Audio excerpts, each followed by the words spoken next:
Welcome to Martial Wisdom. Here you can listen to conversations on all kinds of topics related to martial arts. Today's discussion is on some of Aikido's issues and possible solutions for them. Joining me in this conversation is Christopher Hein, Stephen Scott, and Robert Silas. Before we start, please consider supporting the show. You can subscribe to the Spirit Aikido online program, which currently has more than 160 videos. Another option is to contribute any amount you like through the PayPal tip jar. Even small contributions are greatly appreciated. I hope you enjoy this episode. Now, on with the discussion. I'm really excited about this discussion with Stephen Scott, Christopher Hein, and Robert Silas. This is going to be a great topic of kind of what are some of the issues with Aikido and how we can solve them. And I really want to focus this discussion on not so much venting and kind of complaining about all the problems of Aikido. We certainly need to address them and list them, but I really want to focus on some good ideas for how to solve these issues and go forward. So welcome everybody to the show. Because I haven't had Christopher and Stephen on before, maybe we could do just a short little bit of intro with each one of you, and then we'll just get going on our topic. So Stephen, why don't you start out? Yeah, sure. Well, thanks for having me. It's a great honor to be here and to talk with you guys about this subject. I've been involved in martial arts for over 43 years now. Started in judo when I was 4, picked up karate when all my friends started it. When I was 8, did that for about 16, 17 years, gained a third dan in Shukokai Karate. Then round about 1991, I think, I started Aikido, and I got completely hooked on that. Loved the philosophy, loved the background of it, and loved how it was so different. And I've been enthusiastic about it, training diligently ever since, and it's an important part of my life. And I believe it's a martial art that's got a lot to offer. Great, thank you. Christopher. I'm Christopher Hein, and I have been doing Aikido since the 1990s, done martial arts my whole life. I got a Shodan in Aikido in the early 2000s, and I tried to apply what I had learned in Aikido in a real life situation, and it didn't work out for me. So I spent a bunch of time exploring mixed martial arts and Brazilian Jiu-Jitsu and other martial arts in order to kind of figure those things out. And through that process, I went through a stage of thinking Aikido didn't work at all, and then reassessing what I thought Aikido was really for, and then have spent the last 15 years working really dedicated on solving the syllabus for myself and understanding what it was and finding ways to train the syllabus of Aikido in a way that I think is practical and pragmatic. Excellent. Robert, do you want to say a few words? I know we had a recent interview, but maybe you could sum up just a little bit. Sure. Yeah. For talk with the other gentleman here.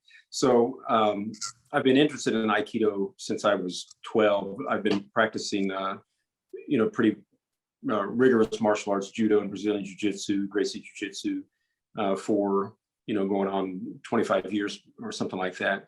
But I never got into Aikido. Although that was, I told you in our other interview, the Aikido and the Dynamic Sphere, that book is just awe-inspiring.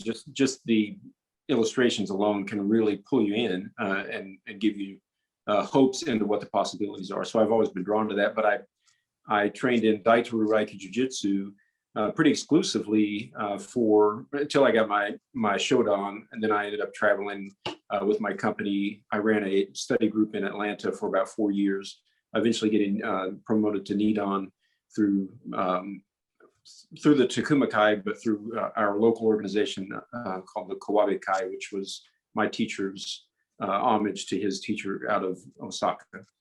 But I trained as a guest in a specific Aikido dojo where I shared the space for my Daitoru for a little over a year, and I've trained off and on in different Aikido schools just as a guest. So I don't have that tenure in Aikido as you guys do, but I've been involved in it, and I have had my own questions and thoughts about not necessarily validity and capability. We'll talk a lot about it, but if posture and angle and things like that are combined and a technique is true, then it's true. It's just where is it being applied, and do we feel comfortable with our own posture and balance? But yeah, I've definitely been in grappling, grappling arts through and through. And I really, my purpose is developing the Aiki, the flow, some of the techniques from the Aikido world into the Brazilian Jiu-Jitsu world. So I'm kind of going backwards. I'm trying to prove its validity and share the Aikido piece of it with other practitioners. Cool. Yeah, that's great. I always felt that, and I know we talked a little bit about this on our show, but I always felt that Daito-ryu, Judo, Sumo, Aikido are very closely related. Jiu-Jitsu, very closely related in almost all of their fundamental concepts. And so I personally don't see those as tremendously different arts. I know a lot of people do, the different names and franchises and what have you, but really when you get down to what they are, they have more similarities than differences, I think.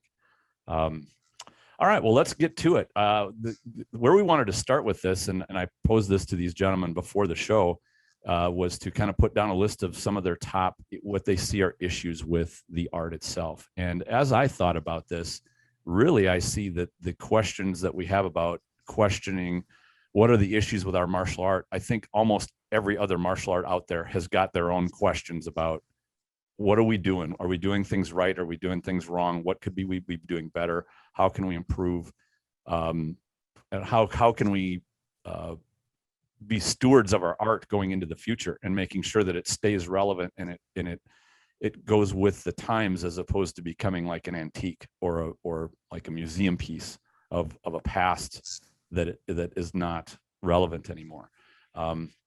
So I'm not sure who would like to start, but I've got a list of my own issues. I would like to let you gentlemen go first. So how about Stephen? Stephen, I will say this: you put out some great videos recently about some of the issues you see with the Aikido world, and these are really great.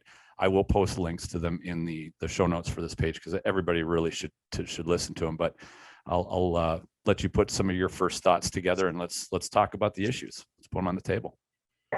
Thank you, guys. And absolutely true to form, someone just knocked on my door and the dogs are barking.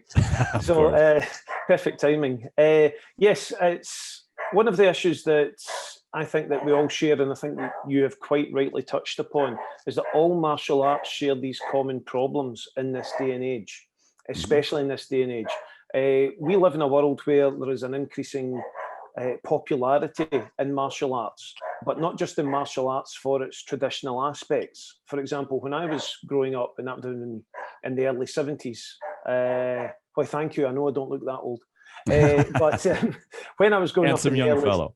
Yeah, absolutely.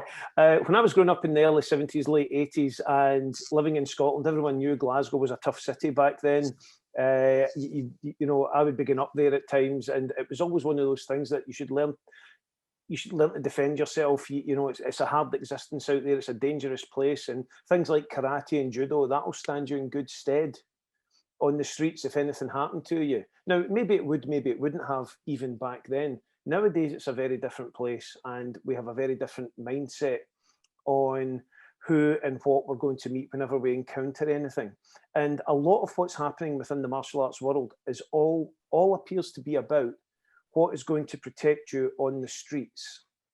Now, if we get right down to the nitty-gritty, in most countries in the world, what's going to protect you on the streets is a firearm, because the chances are that's what you're going to come across. And if you live in the UK, for example, I've had people comment this on my posts. I can't walk about the street with a gun. It's just not going to happen. I can't even walk about the street with a knife, technically, in the UK, unless it's about that long and it's a foldaway. So it's how we across the world perceive martial arts and perceive threat, which is where I'm going with this, is very, very different. And in modern times, it all seems to be about how effective this is going to be.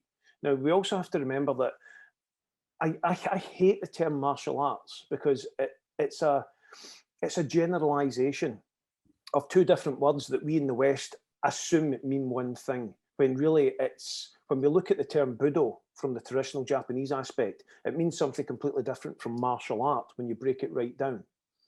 And what I would like to see with the way martial arts develop, particularly something like Aikido, is that all aspects of what it's supposed to be for is examined.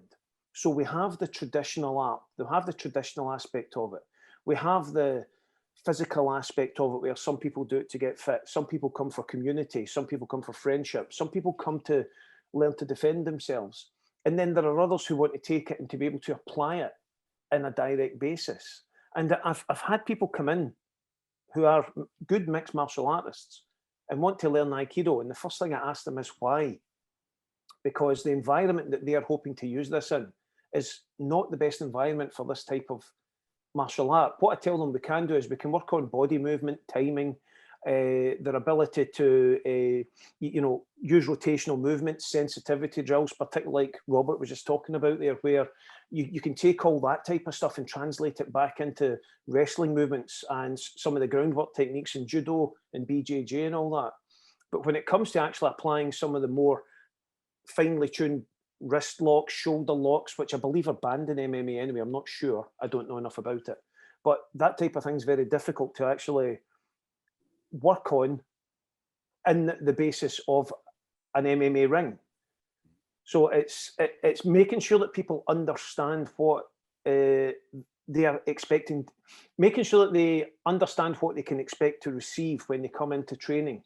And that's something that we in the Aikido community have to put out there. We need to be able to be honest about our own skill level and about what we put out, what we claim to be putting out to others. And whether it's traditional training, more modernist training, combination training, or mixed martial arts, it doesn't matter how we train so much, as long as we are honest about what we are putting out there. And I think that's one of the most important things, because then that way there is no misconception. Someone cannot turn up to a dojo and expect to do some hard, solid training. They may have investigated Aikido from a Yoshinkan perspective and looked at some of the early pre-war stuff, and they could have seen this looks quite hard and fast and firm and whatever. And then they go to another club that's practicing something softer, and it's not what they're expecting. The expectation has to be there, and that requires honesty from the instructors. And that's something that I find from my own experience as well, having visited other clubs, is very often missing. And that takes us into a whole different perspective of not just honesty in what we put out to others, but honesty in what we put out to our students. And that will bring me on to something that I want to talk about later, which is about the kind of the very easy progression you get in some dojo with very little effort. Okay. Do one of the other two, you had something you'd like to add to that? Or address that? I'll pass to the third, since I'm not the traditional Aikido guy in the room. Fair enough. Christopher? Yeah, so I think a lot of the things that were just said right now are right, that we're disingenuous, I think, a lot of times. And I think that really reads to the world right now. And I think there was a time when what we did in Aikido was kind of shrouded in mystery, because it was hard. You know, when I started Aikido in the 90s, to get a video of Daito or a video of this sensei or that sensei was a hard thing to come across, you know. And now anyone can YouTube whatever they want and they can see stuff instantly. And we also have regular competitions where if you want to see how unarmed martial arts works one-on-one, you can click and watch thousands of hours of that if you want to watch it. And you can listen to people who do that, talk about it. So the world's very aware of what's going on as far as what we previously thought was the world of martial arts. And I think what we previously thought was the world of martial arts was unarmed one-on-one fighting. And I think we're inundated with that now. And there are all kinds of experts on it. And I think Aikido offers something other than that. And I think as Aikido practitioners, we should be capitalizing upon that other thing instead of trying to say that we are experts at something that we're not experts in, and that now you can easily find experts in. So if you want to know about unarmed one-on-one fighting, there are all kinds of experts who have done it, and you can watch their fight reels and see all about that. But there's a lot more to conflict that's not fighting one-on-one unarmed. And I think Aikido talks a lot about that. And I think that's where we should be putting our energies right now. Sure. I think, you know, in this, actually, you guys both landed right on the first issue that popped into my head. And to condense it down, really, it comes to me as an identity crisis. Like, Aikido really doesn't know what it is. And you will go from one practitioner to the next and ask them, well, what is Aikido to you? They may have an answer, but it won't match the next 1 or 2 or 5 or 10 Aikido practitioners. It'll be different. To people looking from the outside, that appears to have a lack of clarity. Like there's no firm answer. And when I wrote down in my solutions list, it's like, and I don't think there ever will be a single answer. There will not, we cannot franchise like McDonald's and have Aikido be the same. You go into one dojo versus another. That will always be different. So whatever solution we have is going to have to include that part. And I do like Stephen's point about the clarity of being absolutely clear about what it is your dojo is doing. And that's going to be something that helps any business try to appeal to a customer. So a customer will know, yes, I want to do business with these people. I want their service or I want their product. And the clearer you are, the better off you're going to have, better off your operation's going to be, your business or your dojo or what have you. I think that part of the identity crisis is also that Aikido has, there's a portion of Aikido that has drifted away from being a martial art at all. That is a huge just elephant in the room. And unfortunately, it's at odds with those of us who do want our Aikido to be a martial art. And, you know, I'm sad that it seems to be kind of a battle between factions, but I don't see that is ever going to stop. And the only thing really, each portion of people that want their Aikido to be more of a spiritual meditative practice versus, or whatever it is, and an actual practical martial art, I don't see that there's necessarily needs to be a bridge between those two. Really, the only stress is they use the same name. They use Aikido to describe both. And that's I want to not necessarily challenge that comment, but I'll go back to what Stephen was saying. I agree that clarity, you know, Yoshinkan, someone watches that and then they walk in and it's Key Society. Again, of course, we're throwing names out. I mean, people have the reasons that they're wanting to train. I don't think it's necessarily a crisis of identity from Aikido or any other art, you know, for that matter. It's more of a personal preference of a journey of the martial artist. Sorry, Stephen, I know you don't like that word, but the journey of someone that is searching. And I'll give an example outside of Aikido, even in the Brazilian Jiu-Jitsu community, that clarity is important. So what I'm saying is, yes, you need to specify what your school does. Some people will come to our current Gracie Jiu-Jitsu Academy that I train at, and maybe they're looking for, they want to be in every tournament. They just want competition training. They want to learn the berimbolo right off the bat. We don't do that. You know, we do compete, but Gracie Jiu-Jitsu is very self-defense oriented. Every class is going to start with choke defense, wrist grabs before we go to the ground, right? Which is what everyone thinks. But we do publish that. We publicize that on the website. When people come in, we always want to ask what their interest is. You know, so it's not that there's an identity crisis with the jiu-jitsu community. They're just different facets, right? So Key Society, you know, maybe it caters to the older generation that really wants to have this peaceful feeling, that community with others, and learn how to move their body and stay stronger. There's a piece to that. But if somebody's searching for that physical, you know, nonstop dropping hard pressure from Yoshinkan, and they walk into a school and it's 3 weeks into it and they have to ask the instructor, when are we going to do the hard stuff? Oh, we don't do that here. Then that's misleading. And I agree wholeheartedly that there needs to be clarity in the different direction that the schools may have. And there's plenty of hard schools out there. It's not that Aikido in general, you know, it does have a bad rap, but it doesn't mean that there aren't schools like Chris, Stephen, and yourself that have, you know, wonderful programs that challenge. You're still true to Aikido, but you just don't have that stigma where you decide not to open the box to try something a little harder. Yeah, that's good. Anybody have anything to add to that?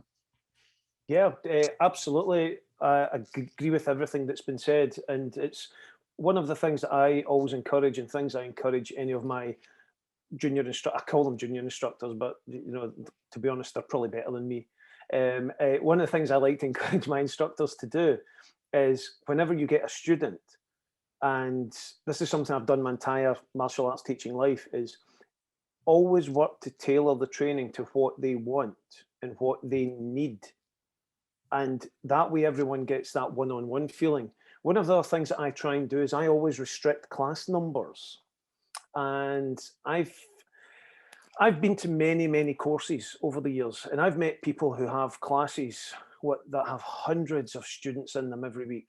Now, I know for a fact that, and I'm not decrying that, it's not for me, because I prefer to take a personal hands-on approach with every student. I would rather know every student's name and how to deal with them than have hundreds of guys and just show them the lip service that's required. And I think that's another aspect of Aikido that's missing or flawed, is that Aikido became very popular, I think, very quickly. Everyone knew about karate and judo and kung fu and everything like that. Then all of a sudden, Aikido came on the market, and there was just this massive spring up of clubs. Now, I know for a fact where I lived, there was myself and maybe one other instructor, and that's within about a 60-mile radius.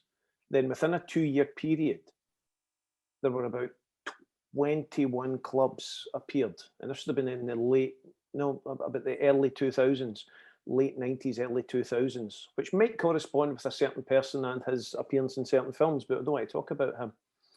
And this popularity, certainly in the UK, just seemed to explode it.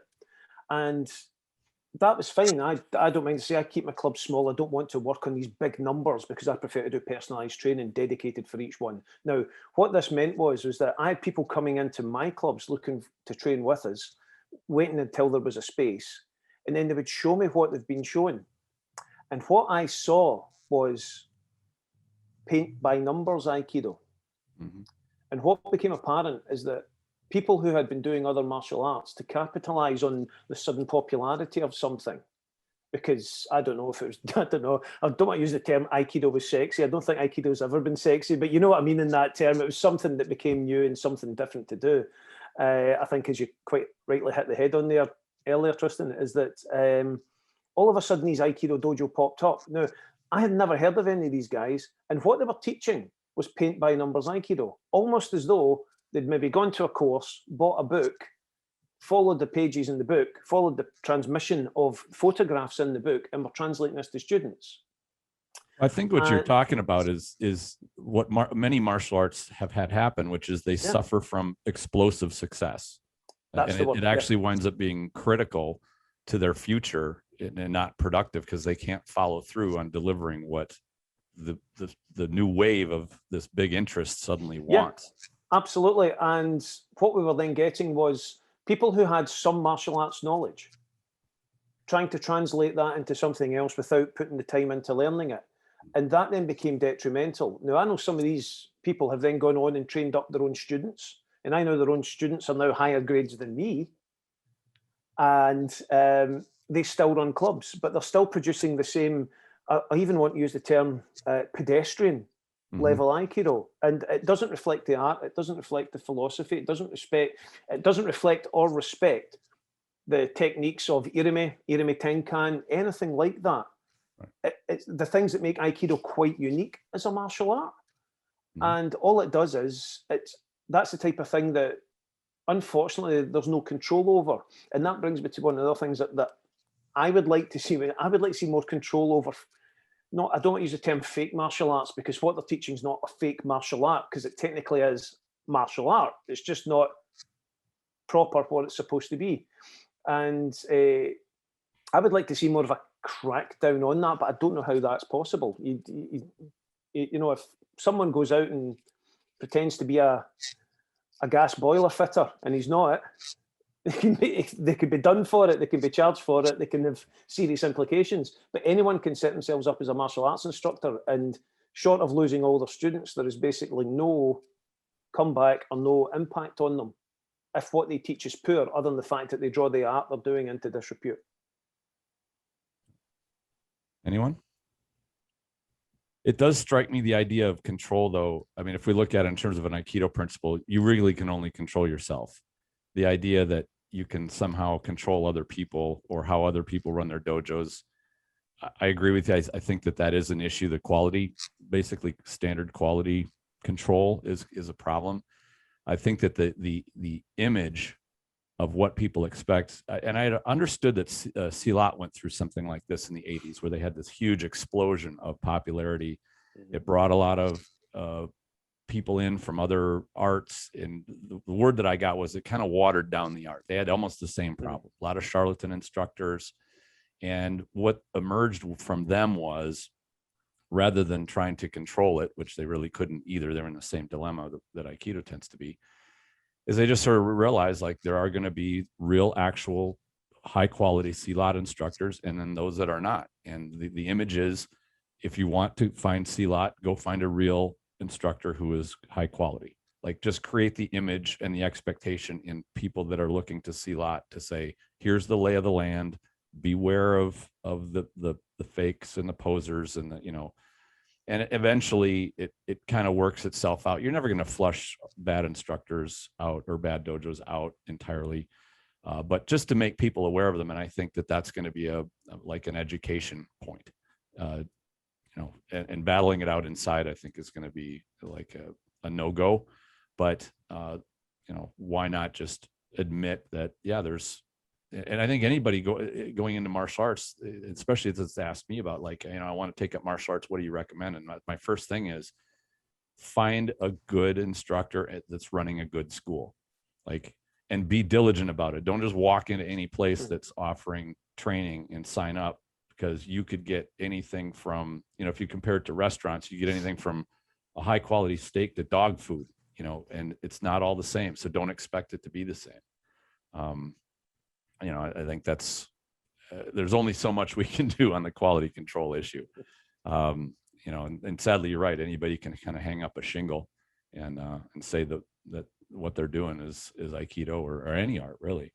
So perhaps then education of people is what's most important, is Right. making sure that when people do want to look for a martial art, and again, I'm not quite sure how you could do this, is to ensure that people have the savvy to make sure that what they're looking for and what they're trying to get is genuine, as opposed to what looks good, flashy, you know, who's got the best YouTube site, who's got the best website, you know, and unfortunately, I think that's where a lot of it falls down again, is that you can be a great business manager, but a mediocre martial arts instructor, but your website looks fabulous, you know, so it's, yeah.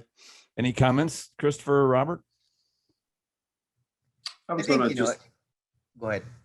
No, I was just going to quickly say that, you know, Krav Maga has recently undergone that explosion you guys were talking about. Yep. I'm sure when it started, there were some people with some real world experience that were training, and some facilities, from what I've gathered, have become more like, you know, Billy Blank's Taibo rather than Krav Maga. But and it can happen with anything. But interesting points. Sorry, go ahead, Chris.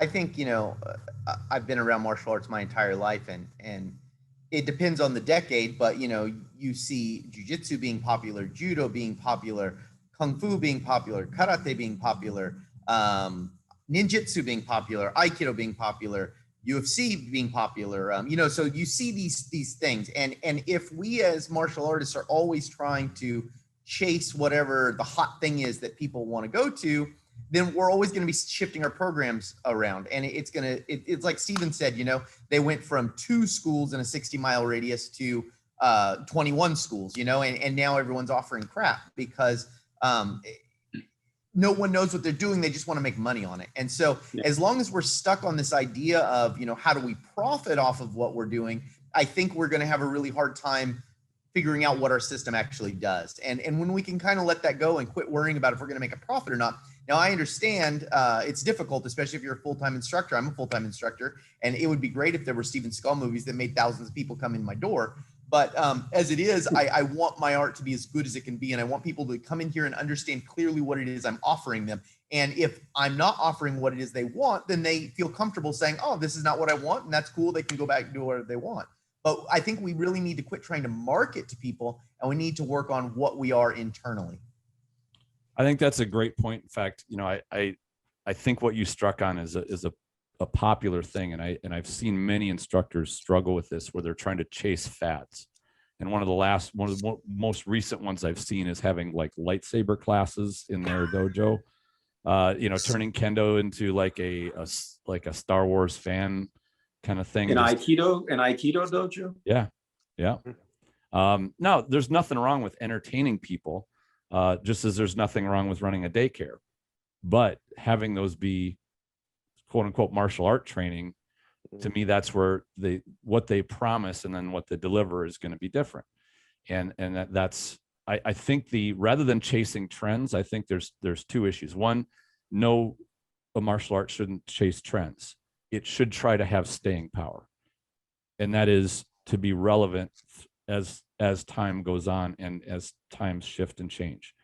And but with a mind of preserving, I say preserving the art, but growing the art, because if you count it as a martial art like any military technology, there's a reason why the Air Force is not flying Fokker triplanes around anymore. Like that technology has we've moved on from that. And I think, hand-to-hand combat hasn't shifted as much as military aviation, but there are things that become relevant. And if anything, martial arts, from my observation, as they go through time, they become more and more specialized. They wind up having holes in it. And that actually comes to my second issue. And I think this is probably one of the biggest ones of Aikido, is that Aikido is not a complete art. If you were looking to Aikido to be a comprehensive art for your own self-protection, self-defense, almost every instructor I've ever met, including myself, would say what most people identify today as Aikido is not complete enough for you to use it for self-defense. And to me, that also explains why so many Aikidoka have had trouble applying Aikido in a self-defense realm, because it found one of the holes. Now, there have been successes. People have said, I've used this and it has worked.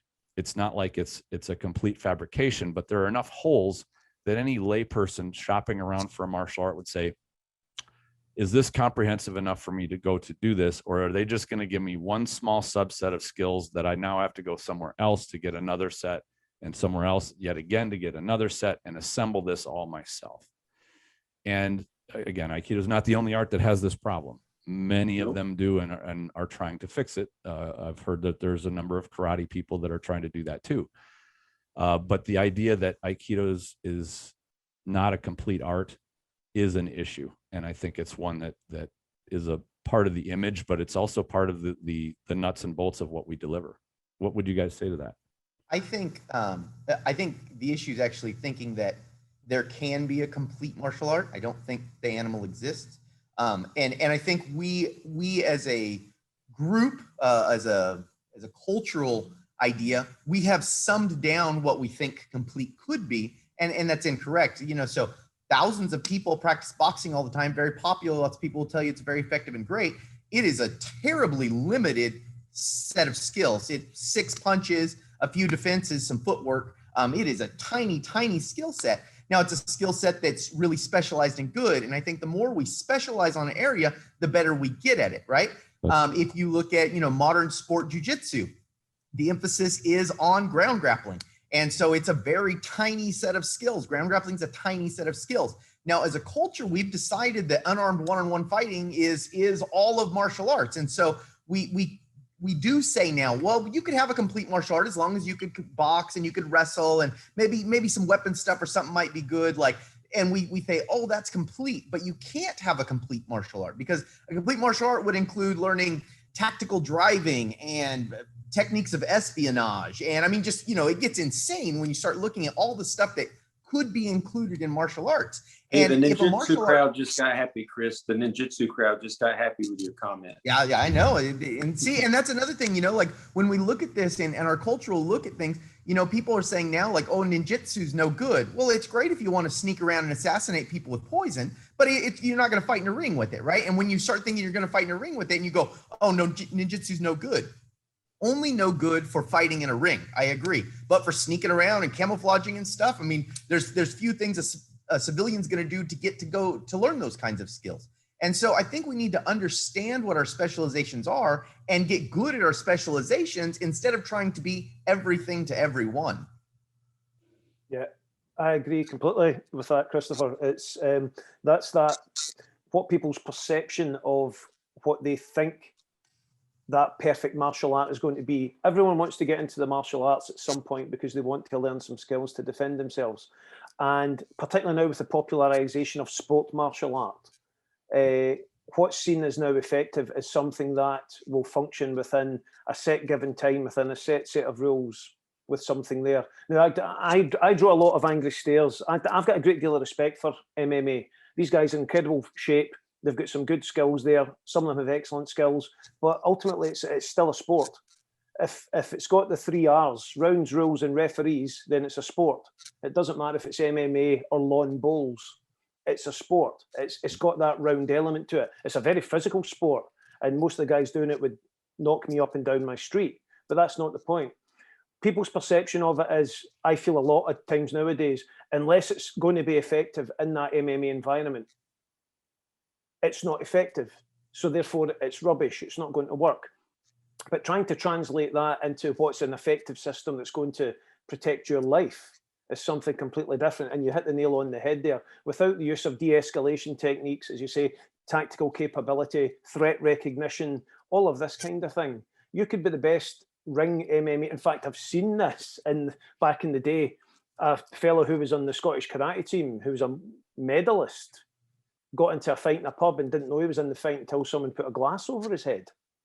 You know, because his attention just wasn't on the fact that there was a threat recognition going on there. It didn't kick in. So these are the life-saving skills that kick into place. And this is one of the things where I think Aikido can help fill that void, just like Tristan was talking about, because it's in Aikido, we're always taught to take that moment, take that breath, take that step back and diagnose what type of engagement you're going to get yourself in. And that's one of the primary skills that I teach people for self-defense, is if you're, don't be there. That's the best defense, is don't get involved if you can help it. If you've no other option, look for help, get the hell out. You know, don't try and engage until you know there's no other option. But that's a whole different conversation. That's something where we're now talking about applying people's perception of this martial arts skill into a real world scenario. And unfortunately, you can train your entire life, but without having that threat recognition and that awareness, you know your Ma'ai, your Zanshin training, where you just try and keep your awareness open when you're out and about. Nobody's going to prepare you in any martial arts situation for someone hitting you over the head with a baseball bat from behind if you're not looking out for it. It's just not going to happen. And this is where the public perception, people's perception of coming to training, of what they think is going to be an effective martial art. That's one of the biggest blockers towards martial arts like Aikido and things like this actually being recognized as having any usable skills in it. And very often it's not about the locks, the throws. You know, you could do the best Koshinagi in the world and it looks great in a demonstration, but and it's not about how you appear. It's the other skills. It's the deeper skills that you get from the traditional martial arts. Because if all you're taught to do is fight, then you only have one thought process. But if you're taught to engage with all the other skills that are involved in a traditional martial arts scenario, or even just coming into a dojo, that's the things that you learn. And as you quite rightly put, we cannot fill these gaps. Aikido's great on the ground, as long as you're both sitting in a very polite Japanese tea house on your knees and someone tries to stab you with a tanto in a very over-exaggerated manner. You know, but other than that, your groundwork's really going to suffer. You need to go and do some BJJ or something, or some wrestling. I also teach Glima, which is Scandinavian wrestling. And hardly anybody knows of this, but already it's getting a bad stick from the MMA crowd. They're saying it's not real, it doesn't exist. It doesn't matter what we do. Because it doesn't fit their perception, they're going to decry it. So it's making sure that when we have those holes, as I said earlier, we're honest about them and we don't have any misconceptions about it. I have a thought on that, Stephen.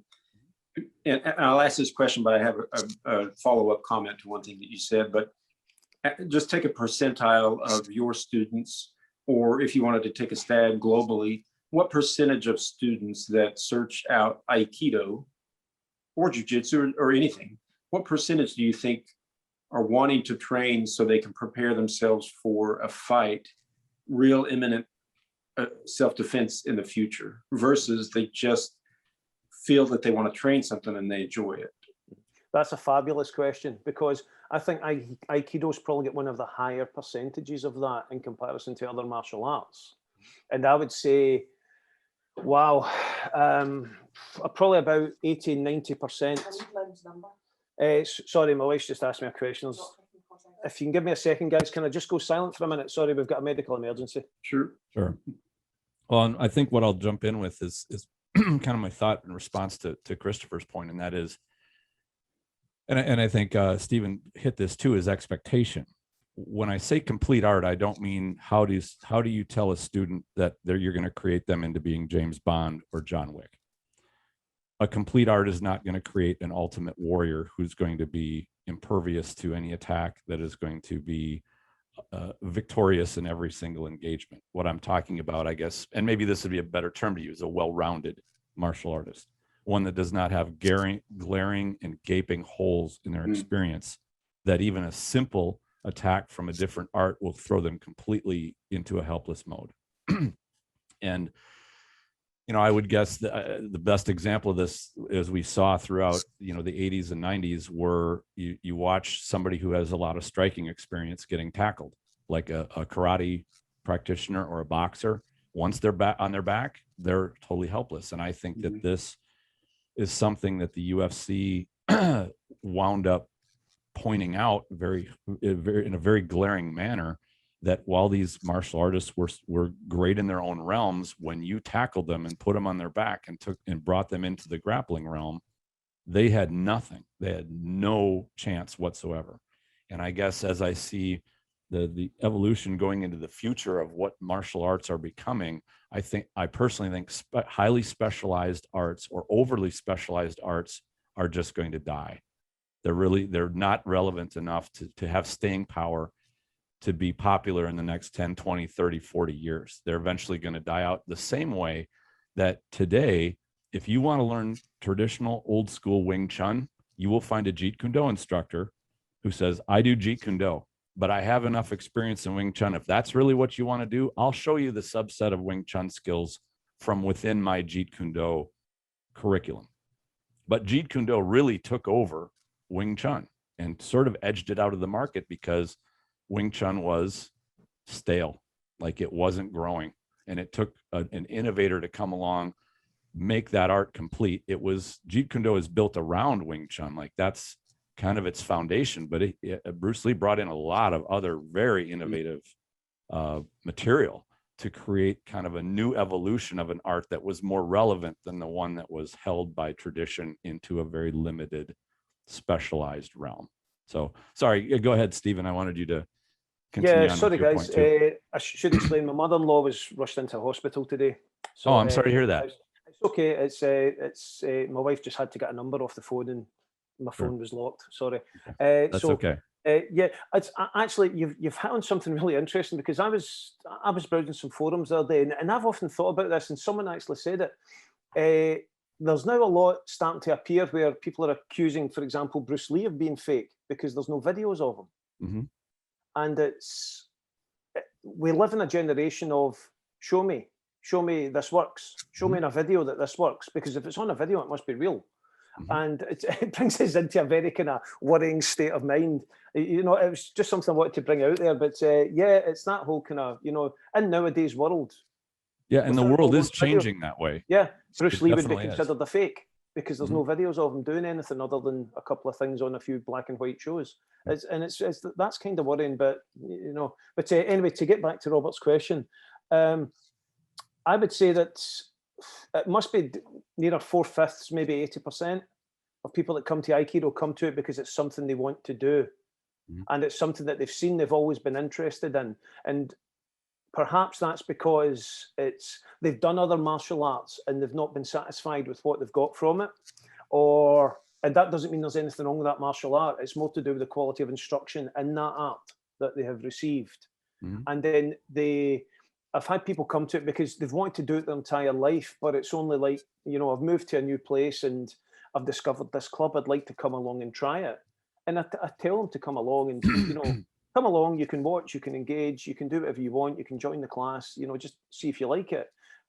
We don't force it on anyone. So I would reckon, Robert, it's actually pretty higher than in most other arts. Aikido doesn't seem to attract the people that want to be able to defend themselves. Yeah. But that doesn't mean that the art doesn't need to be able to show effectiveness in what it's doing, and that we as Aikido instructors shouldn't be able to teach people, I know you only came here to learn this, but this is also part of our curriculum. And I think that Aikido can only benefit from having, I don't use the word practical, because it used to get bandied a lot about what I used to do was impractical.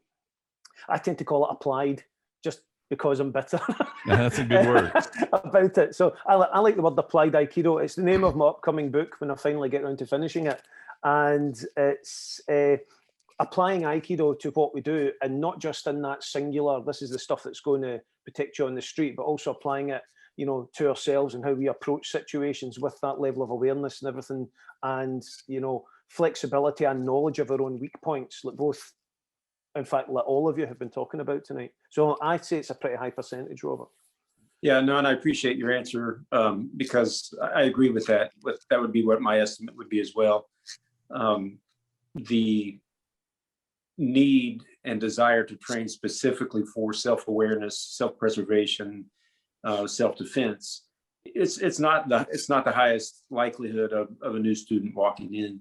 But one thing that you mentioned, you said if you need to be aware of your surrounding, to have a bottle hit you in the back of the head or put yourself in an environment where that's going to happen. If you've never had any knowledge or training about self awareness, somewhere some instructor's gone wrong. But it made me laugh because I do a lot of training and some instructing in wilderness survival as well. What a very, very common thing to talk about is you don't go into grizzly bear territory, sit down and eat a can of tuna and spill some on your clothes and then go to sleep. I mean, you have to have knowledge of your potential dangers when you're out in an environment. And I think we've all heard this. Nothing good happens after midnight, right? So I mean, just keeping yourself out of situations, that's common sense. Yeah, you do it, but you only do it once. I think that understanding environment comment's a really good one, and I think that's a lot of the trouble we get into when we're looking for a complete system or a whole system, or to every beginner they want the best thing, and so that's all that's in their mind. They don't know anything and they just want to go around and ask what's the best. And you need to sit down with them and ask, what is it that you want this for, right? So if you want to be a young competitive person, then you should go seek a sport martial art. If you want practical stuff to keep yourself safe on the streets, then there's other kinds of things you should study. So I think you need to understand what your environment is. And so when you're trying to look for a martial art, that's a personal journey. It's not a systems journey. So the personal journey is, what does your life look like? And what do you need to protect yourself in your life? A system can only answer its one set of ideas, right? So boxing is a super limited system, and it's a limited system everyone appreciates, because if you want to learn to hit someone hard and how to defend yourself against someone trying to hit you hard, then it's a great system to learn. And that might be a part of your overall skill set that you need, but that's for the individual to make. One of the questions, and I love how Stephen posed this, and it gave me this great reference to something I read about years ago that was very enlightening. And that is, and your question was, basically what does Aikido attract currently, and identify what that is, because then you can solidify what it is that you're attracting in new students. And I think the problem is that Aikido is attracting fewer and fewer people. And the story that it brought to my mind was from World War II. There was a study done of bombers that returned to England from Germany, and they were all shot up, and some engineer decided he was going to do a study on where did the bullets and the damage of the plane get hit, and so what should we shore up, what should we add armor to make sure that these planes have a better chance of survival. And so he studied all the planes that returned and looked at where all the bullet holes were and said, okay, well, here's where we put all the armor. What he failed to address in that was that those were the planes that came back. The ones that didn't were the ones that were hit critically. And so the armor got put in the places that wouldn't help the bombers that got shot down. And so in problem solving, what is it about Aikido that is causing the diminishing attention and the drift towards irrelevance in basically the eyes of people? What is it that it's not offering that is causing the diminishing attention? And I think that, coming back to the movie star thing, if we're counting on a movie star to gain popularity for the art, that'll get people in the door initially. But if we can't deliver on the promise, and this is exactly what I think Robert was talking about earlier, we're going to have people come in and go right out, and they're going to go, you know what, I went in there because I was interested, and they suck, and it's not what I wanted. They weren't going to train me to do what I was interested in doing. And so, I left. And I think, therefore, I think relying on a movie star or some kind of a big publicity splash, I think getting your own house in order to solidify up and have a good value proposition for an average person. And that kind of comes back to the, we're not creating John Wick or James Bond or something like that. We're creating, what would a real person who wants to train 2, 3, 4 hours a week, maybe, to be confident that if somebody took a swing at them, they weren't just going to get annihilated, and to have some, fairly well-rounded set of skills that a real person would have and can train, not to become a sport athlete or a champion fighter or something like that. There are better avenues for each of those. But I think that's where any civilian martial art, whether it's Aikido or karate or anything, needs to have a clear proposition and deliver on that promise. When they say, so if somebody comes to you and says, I want to be a student, I want to learn to protect myself, and yeah, I like Aikido, it seems to resonate with me. And that's something I've heard from a lot of people. Like, the message of Aikido, there's something about it that resonates with me. Many of them can't even explain exactly what it is, but I think that's a tremendous thing that Aikido has that a lot of other martial arts don't have as well. And so, can I ask you guys, each of you guys, 2 questions? I'd just like to hear a quick answer real quick. So Chris, Tristan, Stephen, how many Aikido dojos do you think there are within a 50-mile radius of you? For me, Chris? maybe about 10. Oh no. There's maybe 3. Okay, Stephen? I'm trying to think where I am now. Probably about 15, I reckon. Most of them in Glasgow. Okay, second question. How many judo academies are within a 50-mile radius of you guys? About 4. 6. Probably about the same. Maybe slightly less. Maybe Okay. 10. Maybe 10. So that's interesting. It's different for me. I have trouble. I've lived in the United States in a couple different cities in the Southeast. Atlanta had a nice judo academy. That's obviously the Olympics were there in '94, so they had something moving forward. But it's rare in my neck of the woods. Mm-hmm. So it's interesting to hear you guys' point of view. I actually thought it was going to be a little bit less. The point I was going to make, if you guys would have played along, was that judo is definitely known to be very effective, and there's a lot of discussion that Aikido is not. But in the areas that I have lived, Aikido is more popular as far as dojo placement, and the judo, even though there are pockets, some major cities where it is more popular because of Olympic opportunity. Judo is actually making its comeback through the Brazilian Jiu-Jitsu community because they see the value in how it aids their game, because a takedown is going to give you a high percentage in winning, if you're in sport, but even self-defense, the clinch is a huge part of the Gracie system. And judo instructors are coming up in the Brazilian Jiu-Jitsu academies, and now they're having actual judo classes. We have it in my academy.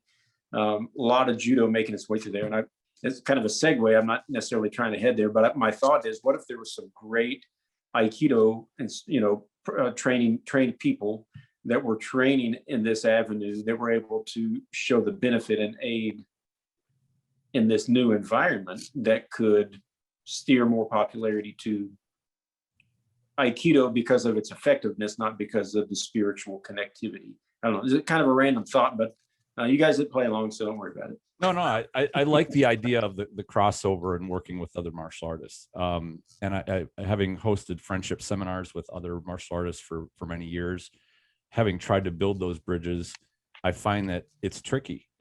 There are a lot of instructors and dojo owners and martial artists that they love their art, and that's really all. In fact, I found very few, and most of them were instructor or near instructor level that wanted to branch out a little bit. But even among those, it was not very common. By and large, it was a harder bridge to build than I imagined it would be. And just to address your judo thing, my judo instructor, when I asked him about it, he told me, and this was probably about 2 years ago when we just had this discussion, was that in the United States, judo is not nearly as popular as it is in Europe and other parts of the world. Mhm. So Yeah, I can there's see that. vast differences of the popularity, and you know, I think all arts benefit from crossover and influencing, you know, learning from one another, and that's my personal interest. But now that I've been, you know, in the Aikido realm for now 16 years, I realize I'm kind of an oddity more than the common factor. Well, that's an interesting point, because I've been asked to hold classes and seminars for other clubs. Not many. In fact, I think I could probably count it in one hand how many times it's happened in my Aikido career. But I always find that one of the phrases I like to use is that there's only so ways you can bend a body. You know, quite literally, there's only so many ways you can twist a wrist, twist a shoulder, lift a hip, move a leg. There's only so many ways. And what happens then is, whenever I teach at classes for other clubs, I ask them to show me what they do, then show where what we do in Aikido could be used to help them enhance that.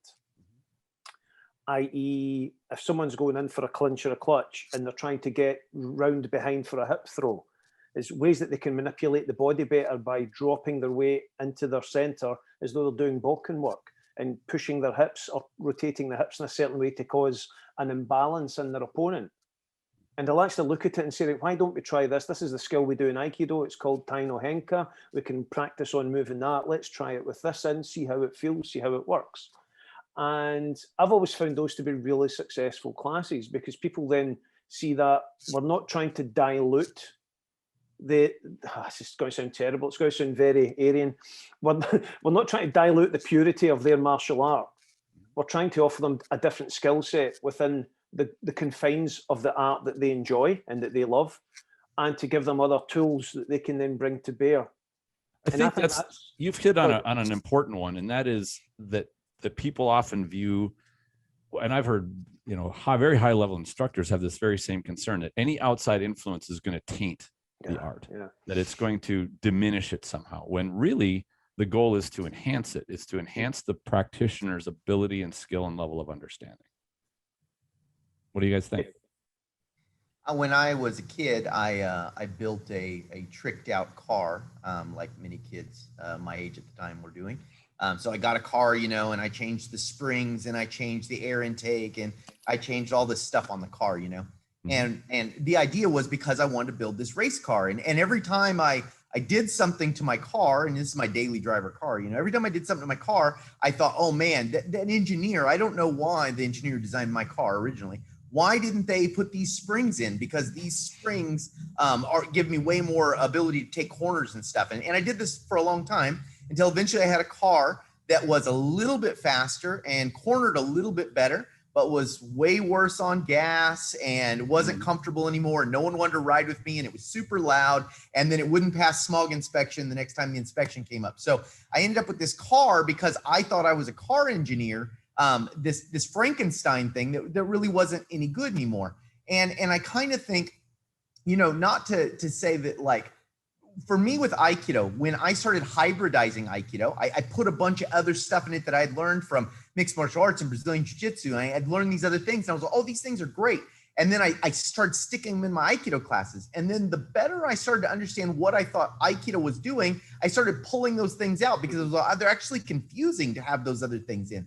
And I realized that Aikido was already a well-built car, if you will, right? So it was already a good car. Now, it wasn't the car I wanted. I wanted a sports car, and it was more of a family, you know, going to the grocery store car.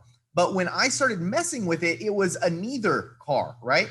So I really think before you change anything to your art and you teach it as part of that art, or you teach it as something reliable, you need to go through it for yourself and understand why it's answering it for you. And then you need to be able to understand what other people are wanting of that car or that martial art system. Do they want to get groceries, or do they want to have gas efficiency, or, you know, what are the things they want? And then choose those things appropriately. But just saying, you know, Brazilian Jiu-Jitsu is popular, so we need to teach top mount and how to shrimp.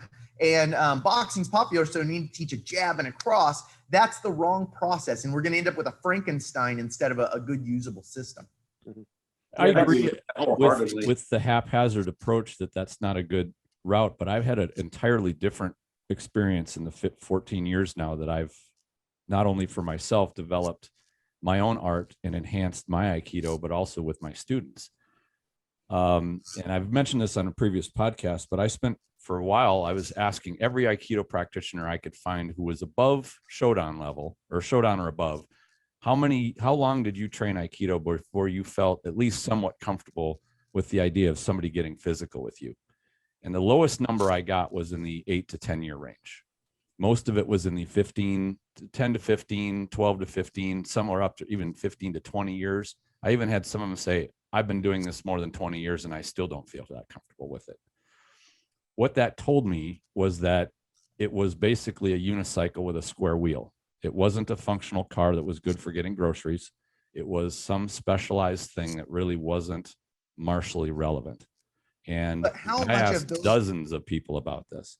How much of those guys' lives is spent needing to wrestle and box or whatever it is you know, so when you say you get physical, I don't know what that means physical. It could mean lots of different things, but how often are they getting in physical confrontations? And if they're not getting in physical confrontations, then what skill set do they need? And so, you know, we've imagined. I guess the answer to that is none. Then why train martial arts at all? Great. I mean, and well, at if that you point, want to get in those situations, then I guess we're diverting from the point. The point I wanted to make was because I started adding these things into my curriculum, and I didn't do it haphazardly. I didn't just run around going, oh, I like Brazilian Jiu-Jitsu, I like this and that, just start slapping it together. I did this very deliberately. I trained for, you know, over 10 years with mentors in wrestling and pugilism and boxing, pancration, all these kinds of things. And I saw how closely parallel what Aikido was doing to what they were doing. And as I integrated them, I found that I could get my own students in 6 to 12 months, solid confidence with dealing with somebody who decided to get angry and take swings at them, start to try to tackle them, these sort of things. And what I saw in my own students was they were very happy to have that level of confidence, not that they were, you know, spending hours upon hours training and didn't have, you know, felt in total jeopardy if I said, okay, you go hit that person, you know, somebody's going to come and hit you. And they're like, oh, you know, they get scared. They instead get confident. So I guess I don't view it as the, you know, the crazy mechanic that's just starting to glue stuff onto his car as much as what makes sense for somebody protecting themselves.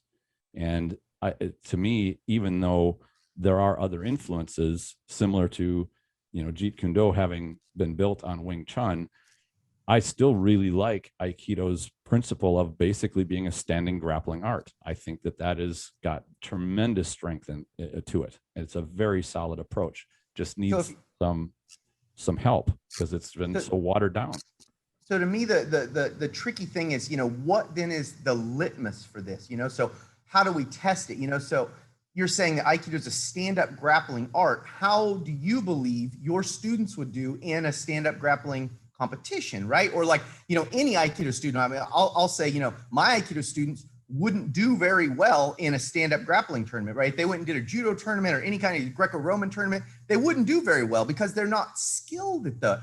Do you think that you're able to give your students in a comparable amount of time the same skill set for stand-up grappling that a stand-up grappling specific art can do? No, but no art can do that. Well, there's no other art that you can take and say, we're gonna train you for 2 years to train against a 2-year trained wrestler, but it's going to be another art that's got other stuff with it too. That's impossible. Yeah. So what I'm saying is, if you're going to wrestle a wrestler and they had 2 years of wrestling versus 2 years of my hybridized Aikido that I got from a little wrestling I did, and I hybridized that with Aikido. In 2 years, the wrestler's going to be a better wrestler than anyone doing a hybridized system with me. Right. But the expectation that you're going to train to defeat a 2-year competitive wrestler with a more generalized skill set is a false equivalency. Well, same way as say, I'm going to take a 2-year boxer and you're going to face him in 2 years and I'm going to train you. All you really need to do is train him to face a boxer. And if he went and trained for 2 years in boxing, then he would have that skill set. Well, this depends on the rules of engagement at this point. Because what we've got to remember here is, are we engaging with wrestling rules Or would we be engaging with hybrid rules? Would we be engaging a boxer in a boxing ring on boxing rules? Or would we be engaging under hybrid rules? Because the wrestler is not going to be expecting a couple of atemi to the face necessarily, certainly not in British wrestling, or a finger to the throat. But the boxer's also not going to be expecting a shoulder lock. So it all depends I guess on. from any security point, I hate to jump in, but from any security point, if you say, I'm looking for security, any good security professional is going to ask you, security from what? What is the threat? Sure, absolutely. If you know you're going into a boxing competition, you know exactly what the threat's going to be. Now, yes, you get an aggressor in a street type situation or a real life situation. You don't know if he's got a wrestling background. You don't know if he's got a boxing background, a karate background, jiu-jitsu background. You could get any one of them. Mhm. Now, my thinking is that the training that we do needs to be comprehensive enough that if they do try a wrestling attack, you know how to deal with it. If they do try a boxing attack, you have an idea of how to deal with that. Same way that, or just they're a street fighter and they just take wild swings, like we see a lot of So examples of. that all comes down to, which I think is a probably one of your major talking points you have, and it's usually on any Aikido discussion thread, podcast, whatever, and it's the way you train, not the art, right? So Aikido as it is, Daitoru as it is, Judo as it is, the art is the art because there are techniques in it. Obviously, the principles that underlie it, I do think cross over between anything that's grappling, whether it's Indian or Russian or Japanese or whatever. The underlying principles are there. Some people pay more attention to them. To Stephen's point, you can help a judoka or Brazilian jiu-jitsu person with a technique by using principle, an Aiki type principle that they may have never trained, whatever. They've never trained that before, so they didn't have a chance to see from a different perspective. Mhm. It's all jiu-jitsu. I say this, I get in trouble a lot. It's all jiu-jitsu. I don't care if it's Aikido or Sambo. It's all jiu-jitsu. One art has specific techniques that when you categorize it becomes Aikido. Another one, Judo, Kodokan Judo. But they're so similar, they cross over. But I think the main topic when it comes to Aikido and its effectiveness is not being more well-rounded to be defensive driving. I mean, if Aikido as Aikido, a set of techniques, how can it be viewed more realistic? And from my outsider opinion, when I was teaching judo this last Thursday, and some of the ladies that are in their training, particularly had somewhat of an issue trying to throw. They kept falling down. I said, the thing about judo, the techniques themselves are not hard. Judo is not difficult. What's difficult is learning how to throw somebody without losing your own balance. Okay, so that's the key. When you can figure that out, you are a step above the rest of the population, right? You've figured out how to let your body relax and be in the right position under duress. My issue with the Aikido that I've been part of training is that you don't have that what if scenario. The instructors, the people that I've trained with it, they can flow, everything's beautiful. Why is it passed down generation to generation to not allow someone to give a little buffer of resistance to see? I mean, heck, the instructor's balance may be poor when you decide not to fall on purpose. And I know that's not consistent everywhere, but that's, we're talking about several different pieces. I really like all the analogies, but when we boil it back down to Aikido, for example, or even Daitoru, which is a lot, very strict in its ways. I'm kind of the black sheep in that family, but the art is the art. Practicing the art is effective. A technique to get someone off their balance, to be teeter-tottering on their heels, and then you can throw them at will. That's a valid technique. If you've never tried that with somebody offering you resistance, therein lies the problem. And I think that's what y'all are trying to solve in the Aikido world is, how to make a technique actually be efficient for someone that's just starting to train. Because a wrestler, they're going to train a double leg takedown. And if it's poor, they're not going to take down their opponent. And they train that until they feel confident because it's a true grappling, two physical bodies interacting. Aikido is no different. Why? I don't know why that gap exists, but I think all of you are ultimately working on how to make that pressure, that feel part of your students' learning so they are more equipped without necessarily changing the art. Is that a fair assumption? Yeah, I'd Yeah, say definitely. that's right. Yeah. Yeah. I mean, the idea that your art crumbles when the opponent or the attacker kind of goes a bit more live and they're actually trying to overcome you, I think is an issue. And that's, it's one thing to do well choreographed partner movement work versus somebody who's actively trying to overcome you. Yeah. I actually put a vlog out about this 2 weeks ago, and it's just on the basis of that in Aikido there's this huge misperception, and it's taken on board because it's easier and it's safer. And we have to also put out that we're not wanting people to get hurt in training. Okay, so we're not talking about resistance and things, but in Aikido, we have the terms nage or tori, the one doing the throw, and uke, the one who takes the throw. Or that's how it's often perceived. Uke means to receive. Yeah, so you're the person who receives the throw, but that doesn't necessarily mean that you blindly take it. You blindly have to just receive it. It also means that you don't have to be a bit of an asshat and resist it right down to the ground.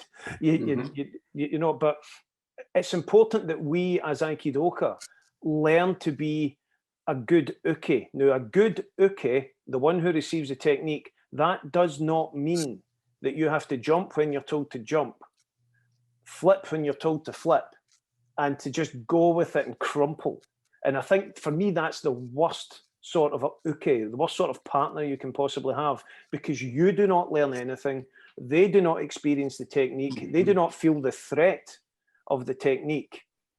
There's nothing worse than having someone apply kotegaeshi, and then you feel that technique and you go with it and it works well. When it doesn't work, they go to apply kotegaeshi on your wrist to turn your wrist, and your partner's flipped out of it already before they even feel anything. Now, that's for me, that's ridiculously foolish, because one, what if the technique changes midway?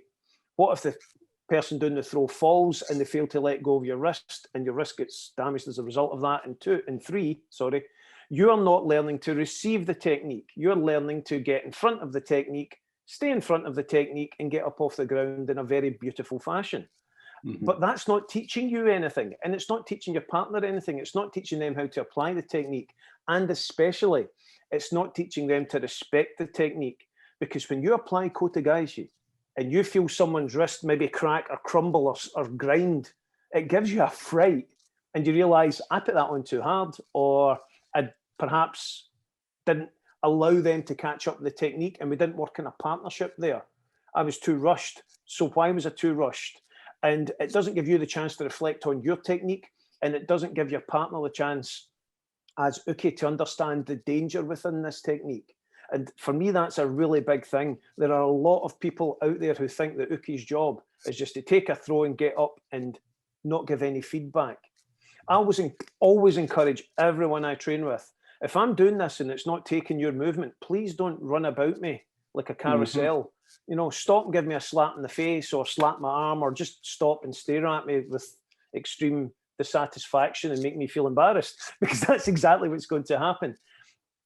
You have to learn to be a good uke, and that's something particularly that I feel quite strongly about, because there's not enough good instruction out there telling people how to achieve this.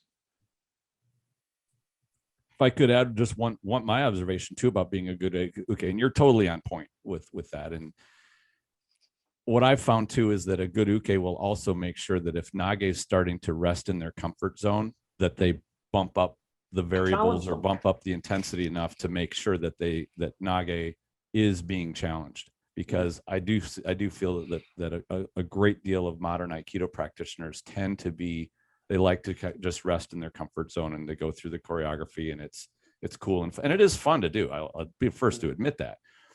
But to me, good training does need to take you a little bit into your discomfort zone. Like it needs to challenge you a little bit.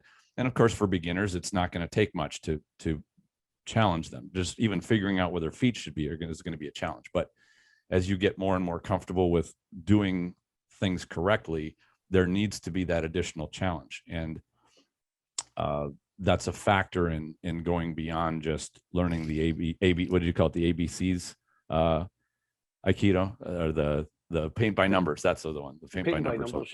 Yeah. Thoughts? Anyone? I mean, I think this is another one of the problems we have in Aikido is we don't have a regular live training practice. And I think a lot of what Stephen's bringing up can be addressed if you have a live training practice. And, Sure. and I agree with you that like training good ukes and understanding the role of uke is really important. But I think you'll get that honest feedback much more truly from a live training practice. And so I think that is one of the problems in Aikido is we don't have live training across the board for Aikido schools. Totally What do you mean agree. live training? Absolutely. Christopher, What's when that? you say, what do you mean when you say live training? I mean something that's not choreographed. It's not scripted. Right. Yeah. Yeah. Mhm. I find that like a jiyu-waza, taking paired kata and actually having uke be a bit more challenging, bridges then into jiyu-waza, which then bridges into randori. And I've started doing kind of like similar, I would think from what I've seen of your videos, I do like a one-person randori where I just say, all right, uke, get them. However you want to try to attack and get students used to that level, because that's going to be closer to what an actual attacker is going to do. You don't know what's going to be coming, and they can use feints and misdirections and try to trick you into, setting up whatever it is they're going to do, whether it's a punch or takedown or kick or what have you. But I do totally agree with you that that live training is a part of it. I think some people who have never experienced it think that live training just means it's absolute 100% intensity go time. and I think that's a common misconception. They don't do that with boxers. They don't do that with wrestlers and train them as to here's a wrestler, just go 100%.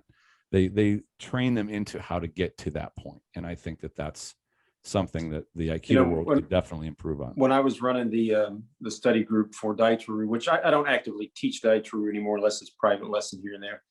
But it's more ritualized kata, practice kata geiko than Aikido, right? I mean, it's literally you're working through the form. It hurts, my goodness, it hurts, but it's very stoic.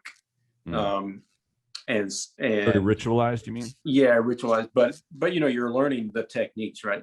Right. But as I broke away from, I know that that's not enough. So I used to teach on Monday and Wednesday nights. Monday night was strict Daicharu, right? We would come in with whatever the attacks were we were learning. Wednesday night, I would open the floor with, we're going to revisit what we practiced on Monday, and I called it the what if night. What if from this Shomanuchi strike, and I'm trying this Ippon-dori technique, what if uke pulls her arm back because I wasn't quick enough? Where do we go from there? And then we would fall into a position that would either fall directly into another Daicharu technique, or a Sotogari would happen to show up. But I think that wasn't just going live full board training. It was just saying, well, what happens if? And a lot of times I know there's classes where a student, everybody has a student that says, well, what if? Hey, go to the corner. We'll talk about that later. I think we should encourage more of the what if. A what if is a great question.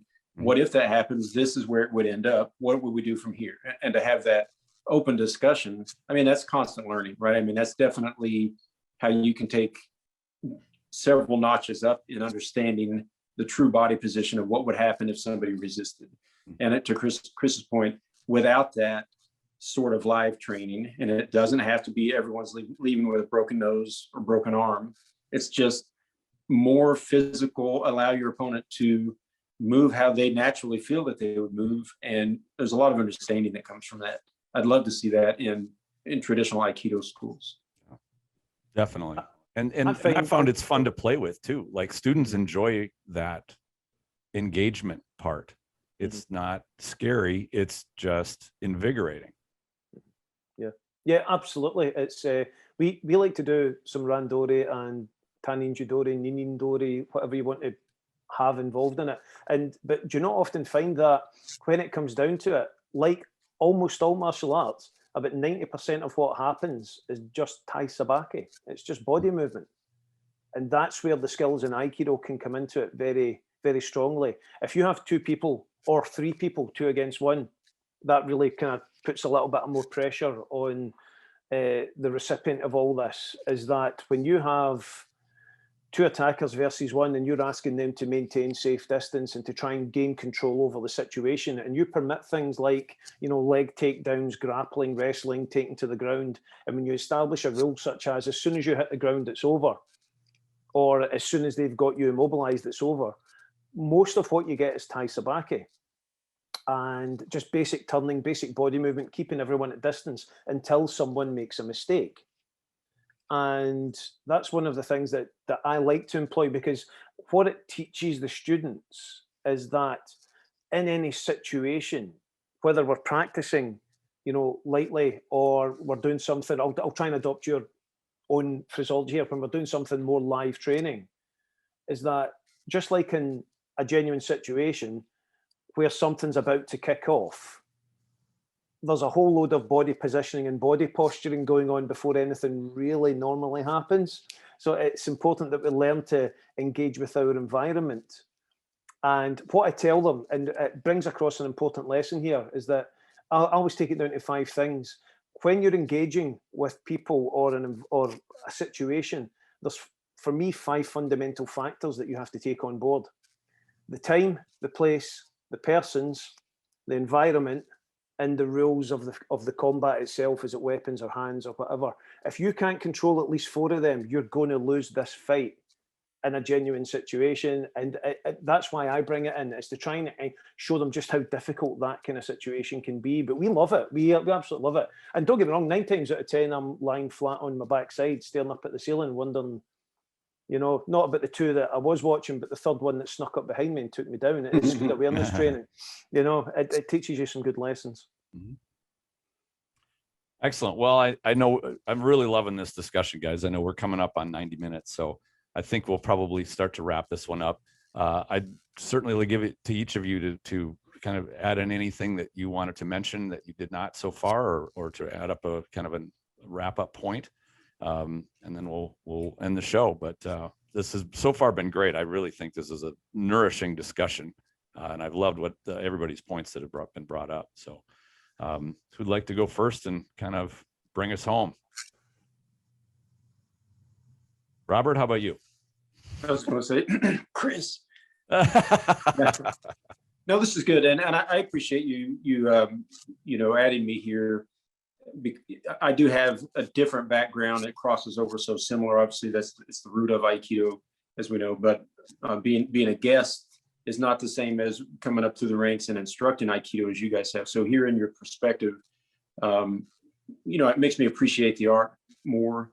I do see the crisis as it exists in some scenarios, but you guys, because I've watched several, not all of your videos, but each of you, I've watched some of your videos, and I think it might be anti-establishment, but it's still the art. You're still passionate about the art, and you've identified ways to help your community be stronger because of Aikido. So I definitely appreciate that, and I want to thank you again for letting me come on the show.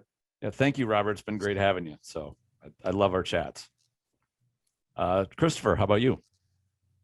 I think, for Aikido keeping its relevancy, I think we need to understand what is unique about Aikido, what's different about Aikido than something else. Because to me, if you think that all that there is to the world of martial arts is basic boxing skills and wrestling skills and maybe, a couple weapons things or something like that, then that's already really summed up. Take a firearms class and go take an MMA class. And so if we as Aikido practitioners think that's what we're offering, then I think we're going to become irrelevant, because we can't do those things as well as other things can do.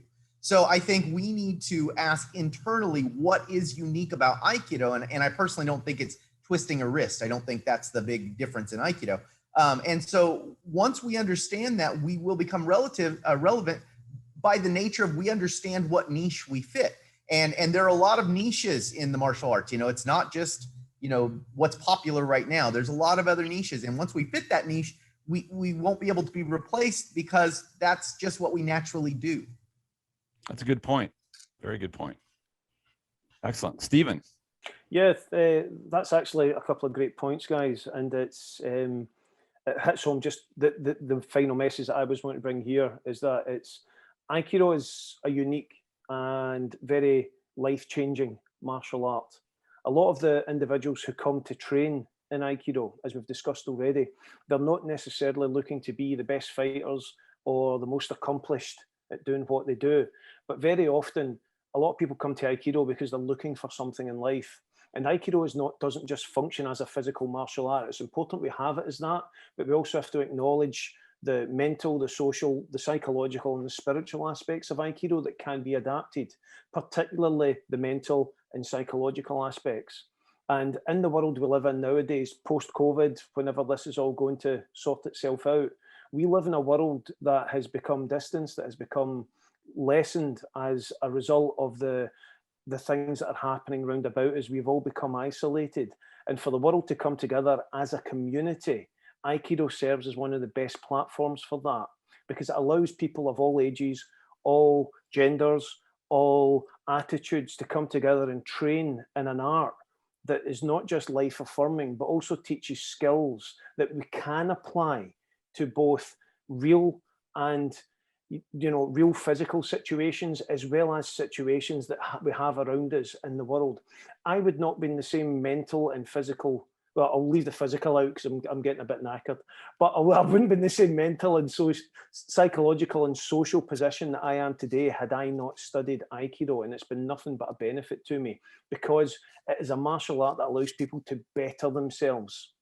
And I think that, just like Christopher was saying there, is one of the things that would be the best thing to monopolize on Aikido. But at the same time, I still want to see it develop and become effective in terms of the skills that we as instructors bring to others. And that's the key part. I would like to see Aikido instructors embracing all aspects of the art, not just the one that they think is going to bring them the best results. And in doing so, everyone that comes to us in this world that needs an art like Aikido to bring us all back together under a good sense of community, that would be an amazing thing to achieve. That would be amazing. I would be totally on board, and I do think there's that potential. We are at a great opportunity right now, and what I wanted to add in just as an end point for this is just taking the 1,000-foot view. It's easy for us to get lost in the details of Aikido, but as you back up, I think martial arts, in terms of they were very different in the 50s and 60s than they were in the 70s and 80s, and they were yet again different in the 90s and early 2000s. Were the overall public perception is shifting, is changing. The access to information and knowledge, like Christopher pointed out, is changing. People have there's more transparency about what's going on within martial arts. I think that's a bad thing for people that are teaching nonsense. That's going to threaten them, but it's a good thing for the art itself to purge itself of the dis-ease and the problems, because the ones that are shown the light of day, it's like a disinfectant.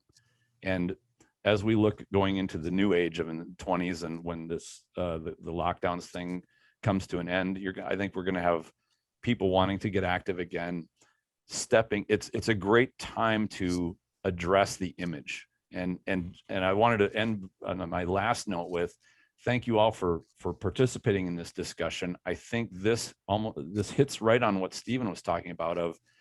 It is education through podcasts and shows and conversations like this that are going to be helpful for people to think.